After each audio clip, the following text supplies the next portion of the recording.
रूस यूक्रेन युद्ध पर कीव से बहुत बड़ा खुलासा सामने आया है। जंग में मिराज 532 का इस्तेमाल कर सकता है रूस। यूक्रेनी सेना के कर्नल रोमन स्वितन ने इसका दावा किया है। रूस के मिशन स्प्रिंग में मिराज 53 से अटैक की आशंका गहरा गई है। हाल ही में ईरान ने ड्रोन मिराज 53 का किया है टेस्ट।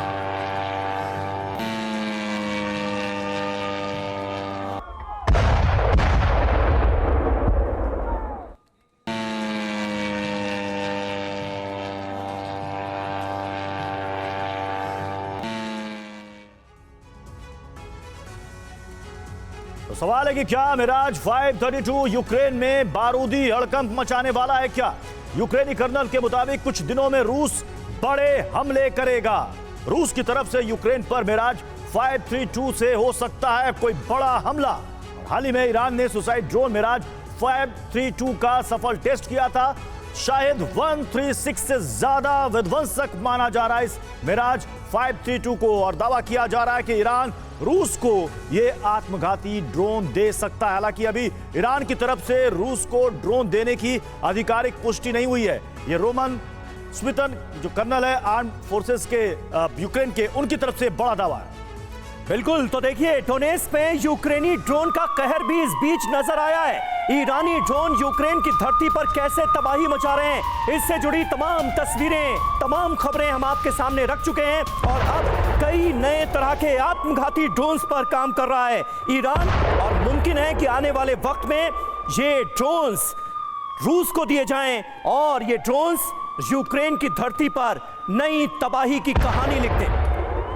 ये देखिए इस बीच नेवल इन्फेंट्री बटालियन का रूसी ठिकानों पर हमला हुआ है। यूक्रेनी ड्रोन ने रूसी ठिकानों पर ग्रेनेड गिराए हैं। यूक्रेन के ये बताने की कोशिश की तमाम अत्याधुनिक ड्रोन से लैस उसकी फौज भी है।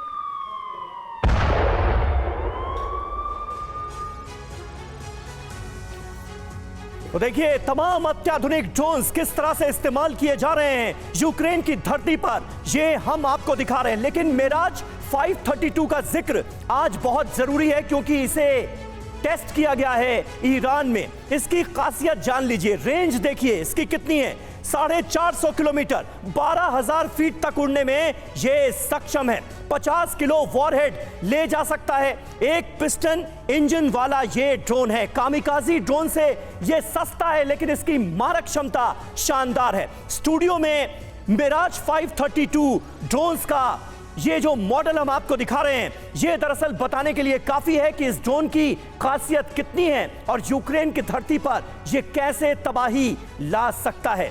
हमारे साथ तमाम खास मेहमान मौजूद हैं। मेजर जनरल ब्रजेश कुमार हमारे साथ मौजूद हैं, कैप्टन श्याम कुमार हमारे साथ मौजूद हैं, कर्नल अनुराग शुक्ला हमारे साथ हैं और डॉक्टर संजय भारद्वाज भी हमारे साथ मौजूद हैं। कैप्टन श्याम, इस ड्रोन को देखने के बाद क्या बात आपके जहन में सबसे पहले आ रही है? कहीं ये ड्रोन रूस को मिला जिसके आसार नजर आ रहे हैं, तो यूक्रेन की धरती पर क्या तबाही की नई इबारत लिख दी जाएगी? लॉन्ग रेंज ड्रोन्स की आवश्यकता बहुत जरूरत है रशिया को। और देखिए यूक्रेन की ड्रोन कैपेसिटी अपनी तो खत्म हो चुकी थी और उन्हें जो थोड़े बहुत ड्रोन उनको मिले थे इधर से उधर से, उसके हिसाब से वो काम कर रहे थे। पर अब देख रहे हैं ऑफेंसिव कैपेबिलिटी ड्रोन की यूक्रेन की बिल्कुल खत्म हो गई है। और रशिया का मेन मकसद है लड़ाई प्रोलॉन्ग करना, डरा के रखना और छोटे छोटे शॉर्ट रेंज के और इकोनॉमिक जो उनके हथियार हैं जैसे ड्रोन, इसकी सहायता से मार करना। एयर कैपेबिलिटी वो नहीं यूज कर रहे हैं और चाहते हैं कि वो लड़ाई कंटिन्यू रखें, मनोबल तोड़े। एक्चुअली मैं पहले भी कह रहा था आपको, ये नाटो वहां आ ही नहीं पाएगा क्योंकि वो पूरी तरह से ऐसी स्थिति बना देंगे, चाहे वो पोलैंड में एग्रीकल्चर क्राइसिस हो, चाहे वो ब्लैक सी के ड्रेन डिप्लोमेसी हो, बेलारूस की तरफ से प्रहार हो या फिनलैंड को डराना हो, मनोबल ऐसा तोड़ेंगे और ये ड्रोन्स के साथ छोटे छोटे अटैक करेंगे कि नाटो वहां पे अपनी पकड़ न जमा पाए और संवेदना लेने जो चीफ आए हैं वो बरकरार न हो। और वहां के लोग तो है ही नहीं, मेन तो सब बाहर चले गए हैं, कौन लेने वाला है नाटो को? तो देश उसके साथ नहीं रहेगा। तो नाटो के इस अभियान में, इस तरह के इच्छाओं में रशिया अपने ड्रोन्स के साथ अपनी पकड़ और मजबूत कर पाएगा ईरान से अगर मौका मिला तो। बड़ी बात सर कह रहे हैं आप। एक बड़ी खबर और है, रूस के खिलाफ जंग में यूक्रेन की विध्वंसक रणनीति सामने आई है। कब्जाए हथियारों से रूस पर कहर ढा रहा है यूक्रेन। अब टॉस 1A थर्मोबैरिक पर यूक्रेन ने जब्त किया है इसे। यूक्रेन ने MLRS को रूसी सैनिकों से किया जब्त। रूस ने अब तक 5 टॉस 1A थर्मोबैरिक को खोया है।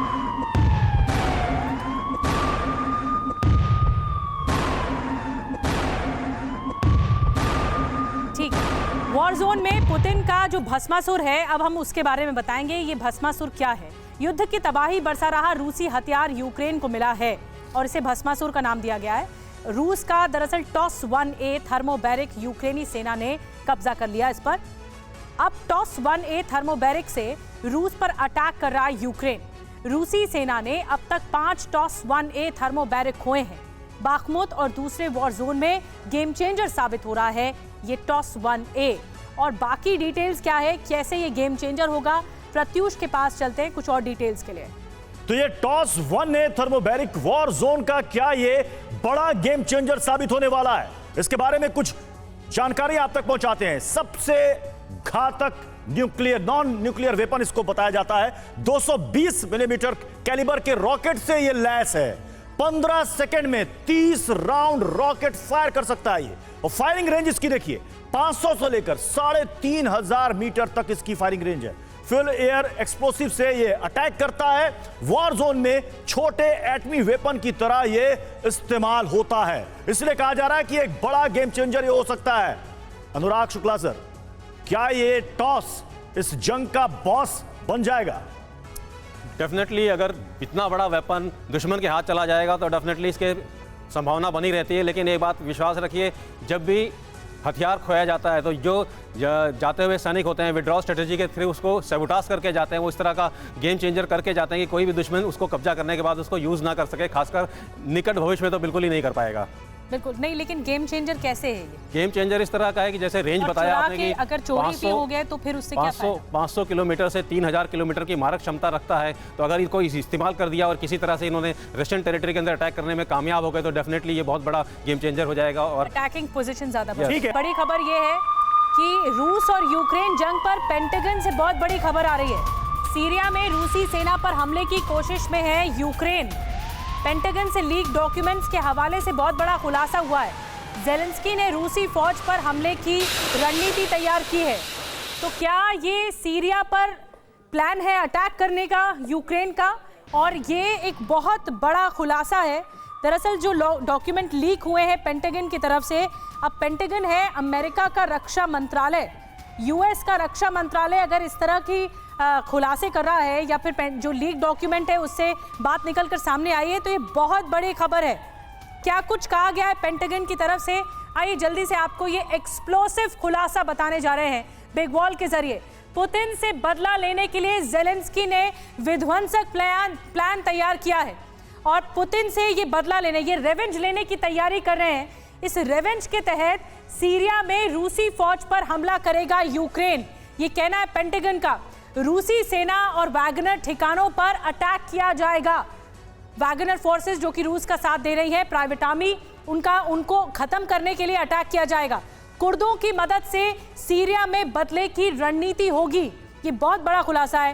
पेंटागन से लीक सीक्रेट डॉक्यूमेंट से खुलासा हुआ है और इसके तहत ये भी कहा जा रहा है कि दिसंबर में ज़ेलेंस्की ने हमले की रणनीति को रोका है। अब आगे रोका है, आगे कितना हमलावर होंगे ये देखने वाली बात होगी। लेकिन जनवरी में फिर से अटैक का प्लान तैयार हुआ है। एक बार फिर से ये प्लानिंग चल रही है via Syria. Bharadwaj sir, via Syria ये प्लान कर रहे हैं ज़ेलेंस्की। ऐसा लग रहा है कि इतना बल नहीं रख रहे हैं, उनको लगता है कि कहीं ना कहीं ये किसी की आड़ ली जाए रूस पर अटैक करने के लिए, और इसीलिए ये विध्वंसक प्लान बनाया जा रहा है। देखिए, 2-3 बातें इसमें साफ है। पहली बात कि ये संभावनाएं व्यक्त की जा रही है कि रूस के खिलाफ 2-3-4 जगह से आप नए फ्रंट्स खोलें, और सीरिया और लीबिया दोनों ही 2011-12 से वहाँ पे इंटरनल कॉन्फ्लिक्ट्स हुए, असद को और गद्दाफी दोनों को वहाँ से हटाया गया। असद के खिलाफ सऊदी अरबिया ने सपोर्ट किया था जो रिवेलियन फोर्सेस थी, तो वहाँ कॉन्फ्लिक्ट चल रहा था। वहाँ पर रशिया और वैगनर आर्मी वहाँ पर मौजूद है। अगर सीरिया में रूसी फौज को डैमेज करता है उससे क्या फायदा मिलेगा, क्या बढ़त मिलेगी यूक्रेन को? दो बातें हैं साफ साफ। पहली बात कि जिस तरीके से सीरिया से सपोर्ट मिल रहा था रशिया को, वो भी एक फैक्टर है। वो कमजोर होगा क्योंकि डाइवर्ट हो जाएगा, जो कॉन्फ्लिक्टिंग जोन है, वॉर जोन है, वो डाइवर्ट हो जाएगा। ठीक है, लेकिन देखिए इस बीच ये जो खबर हमने आपको दिखाई, इसमें सबसे चिंताजनक बात क्या है? चिंताजनक बात यह कि सीरिया तक फैल सकता है रूस और यूक्रेन का युद्ध। इस युद्ध का दायरा बढ़ता हुआ नजर आ रहा है। सीरिया के आसमान में रूस और अमेरिका के बीच टेंशन देखी जा रही है। रूसी फाइटर जेट्स ने अमेरिकी लड़ाकू विमान को घेर लिया है। सीरिया के आसमान में अमेरिकी जेट को 2 बार इंटरसेप्ट किया गया। ये बड़ी खबर आपके सामने है, ताजा वीडियो आप देख रहे हैं। रूसी फाइटर जेट का अमेरिका ने दरअसल वीडियो जारी किया है और यह बताने की कोशिश की जा रही है कि सीरिया के आसमान में कितनी हलचल है और इस हलचल का मतलब क्या है। क्या सीरिया में रूस वर्सेस अमेरिका की जंग आने वाले वक्त में मुमकिन है? ये देखिए पहली तस्वीरें, पहला एक्सक्लूसिव वीडियो सीरिया के आसमान का TV9 भारतवर्ष आपको दिखा रहा है।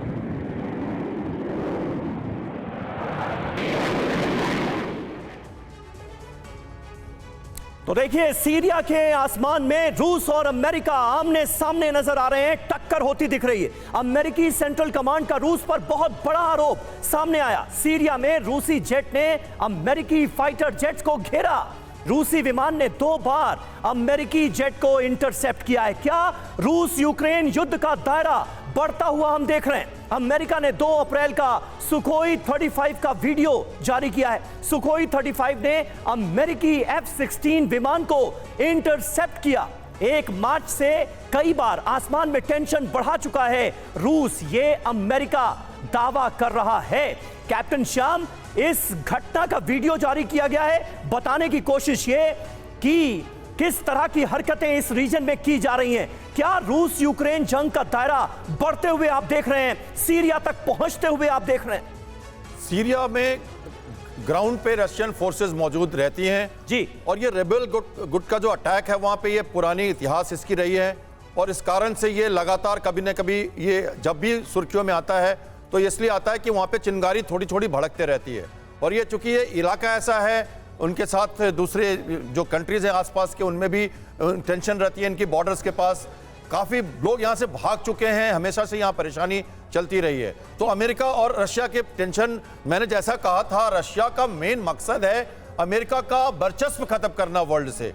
तो नया लैटिन अमेरिकन कंट्रीज हो, अफ्रीकन कंट्रीज हो, या तो फिर ग्लोबल साउथ जो जापान का कहना है उसको बड़ी बात आप ये कह रहे हैं कि रूस इसी फिराक में है या इसी कोशिश में है कि अमेरिका का जो प्रभुत्व है या उसका असर है वो कम किया जाए। समंदर में रूस के पैसिफिक फ्लीट की वॉर ड्रिल देखने को मिल रही है। कमचटका प्रायद्वीप के पास रूस की ये वॉर ड्रिल देखने को मिली है। इस अभ्यास में रूस की सबमरीन भी शामिल है। यूक्रेन वॉर के बीच रूस का सबसे बड़ा युद्धाभ्यास इसे बताया जा रहा है।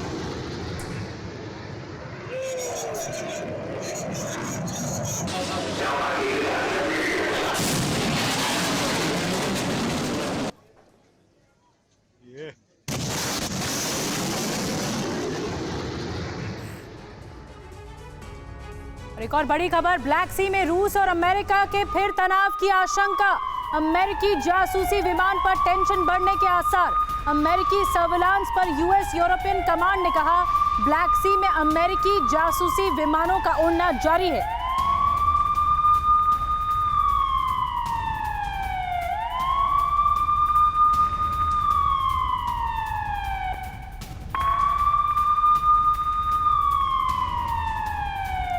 और ब्लैक सी से वर्ल्ड वॉर क्या छिड़ेगा, ये इस वक्त की सबसे बड़ी चिंता भी है और सबसे बड़ा सवाल भी है।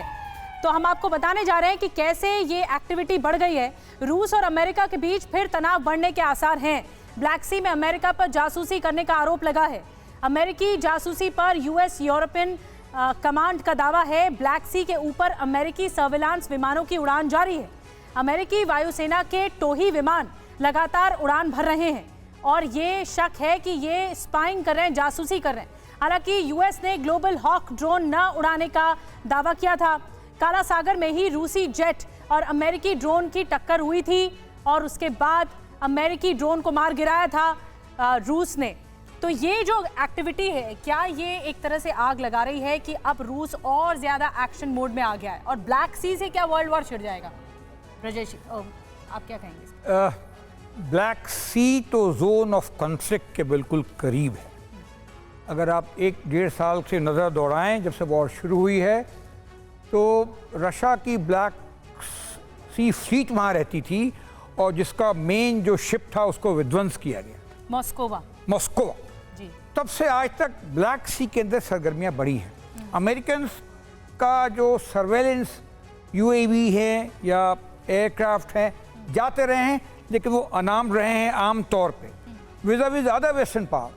ब्रिटिश और फ्रेंच की जो वहाँ पे सर्वेलेंस मैकेनिज्म है वो मैन रही हैं।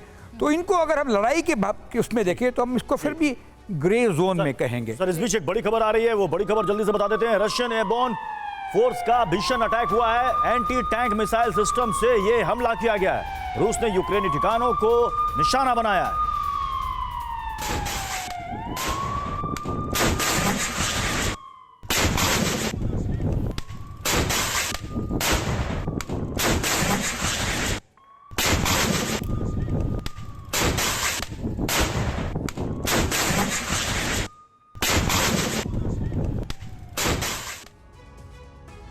और बड़ी खबर, यूक्रेन के बाद रूस के निशाने पर आया साउथ कोरिया। जी हां, विदेश मंत्रालय की प्रवक्ता मारिया ज़खारोवा की चेतावनी सामने आई है।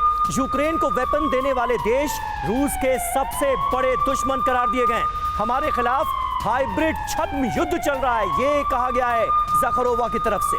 साउथ कोरिया ने यूक्रेन को वेपन देने का ऐलान किया था और इसी पर रूस बिफरा हुआ है।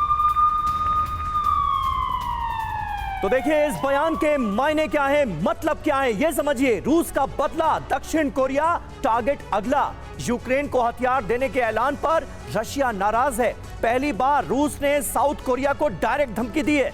यूक्रेन को हथियार देने वाले देश रूस के दुश्मन करार दे दिए गए। रूस के खिलाफ हाइब्रिड युद्ध छेड़ने पर अंजाम भुगतने की चेतावनी। मारिया ज़खारोवा, जो कि रूसी विदेश मंत्रालय की प्रवक्ता हैं, वो ये बातें कह रही हैं। इसलिए इस बयान के मायने बहुत अहम हैं। साउथ कोरिया को धमकी कई बड़े सवाल खड़े करती है। अमेरिका के करीबी साउथ कोरिया को रूसी धमकी का क्या मतलब है? क्या रूस साउथ कोरिया पर सैन्य दबाव बना रहा है? रूस, चीन, उत्तर कोरिया से एक साथ दुश्मनी दक्षिण कोरिया को मुश्किल में डाल देगी। क्या दुनिया सैन्य मोर्चे पर दो खेमों में बंटती हुई सीधे तौर पर दिख रही है? प्रोफेसर संजय भारद्वाज, ये बात इससे पहले भी हम कई बार कर चुके हैं, अब वो होता हुआ नजर आ रहा है जिसकी कई महीने पहले हम आशंका जाहिर कर रहे थे। दुनिया दो धड़ों में बंटती हुई नजर आ रही है और ये ऐसा वक्त है कि मानो लगता है कि हर ग्रुप को, हर गुट को अपना साइड क्लियर करना पड़ेगा।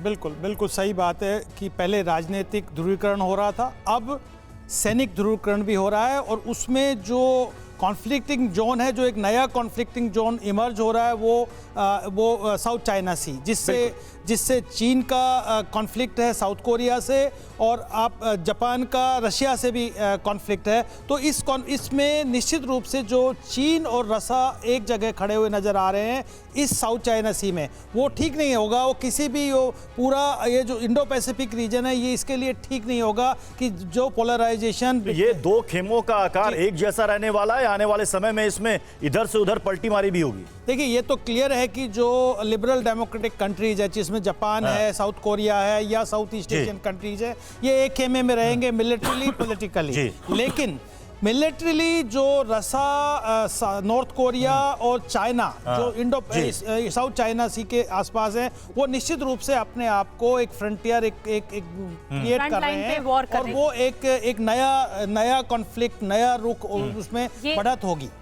ये नई टेंशन एस्केलेट करता हुआ दिख रहा है। एक और बड़ी खबर, रूस और यूक्रेन की जंग के बीच बेलारूस की वॉर ड्रिल चल रही है। बेलारूस की एयरफोर्स और एयर डिफेंस फोर्स की ड्रिल चल रही है। क्रूज मिसाइल अटैक और ड्रोन अटैक रोकने के लिए ड्रिल की जा रही है। वॉर एक्सरसाइज में S-300 और टॉर सिस्टम शामिल है।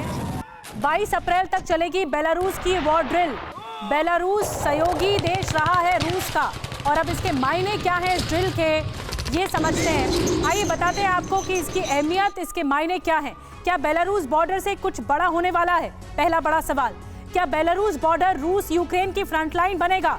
दूसरा बड़ा सवाल। वहीं वॉर ड्रिल के जरिए कीव को क्या डराने की कोशिश हो रही है? जंग में बेलारूस की क्या एंट्री होगी? अब ये सवाल बन रहा है। तो इससे जुड़े हुए पॉइंट्स क्या हैं? यूक्रेन वॉर में शुरू से रूस के साथ खड़ा है बेलारूस। रूस के साथ कई बार जॉइंट ड्रिल कर चुका है, अब ये फिर ड्रिल हो रही है। तो कर्नल शुक्ला, ये जो बेलारूस की लगातार दोस्ती निभाने की कवायद है, ये कहां तक पहुंचेगी? क्या एंट्री होकर रहेगी युद्ध में बेलारूस की? जी, डायरेक्टली तो बेलारूस इन्वॉल्व नहीं होना चाहेगा इस युद्ध में, बट डेफिनेटली जिस दिन से वॉर शुरू हुई है बिल्कुल वो रशिया के साथ खड़ा हुआ है और वो किसी भी स्थिति में उनका साथ देने के लिए बिल्कुल तैयार है। लेकिन डेफिनेटली इस स्टेज पे ऐसा नहीं लगता कि मल्टी नेशनल वॉर होगी अभी तक। ऐसा तो क्यों नहीं लग रहा आपको? वो इसलिए नहीं लगता कि जैसे ही थर्ड देश इसमें एंट्री मारेगा तो इसी पूरे रास्ते खुल जाएंगे। और ये जो ड्रिल आप देख रहे हैं, क्या ये नहीं बताने के लिए काफी? ड्रिल केवल नॉर्मल ड्रिल्स होती है, हम लोग भी करते हैं, हर देश करता रहता है। ये रेगुलर ड्रिल है अपने आप को तैयार रखने के लिए। और इस तरह से जैसे आपने बताया कि एंटी ड्रोन ड्रिल करी जा रही है, तो ये एक नेचुरल चीज़ है कि एक नया थ्रेट आया है जो ड्रोन जो पिछले 1 साल में देखा गया है, तो डेफिनेटली उनको तैयार रहने के लिए कुछ ना कुछ करना जरूरी है। चलिए, बहुत बहुत शुक्रिया आप सभी का हमारे साथ इस चर्चा में जुड़ने के लिए।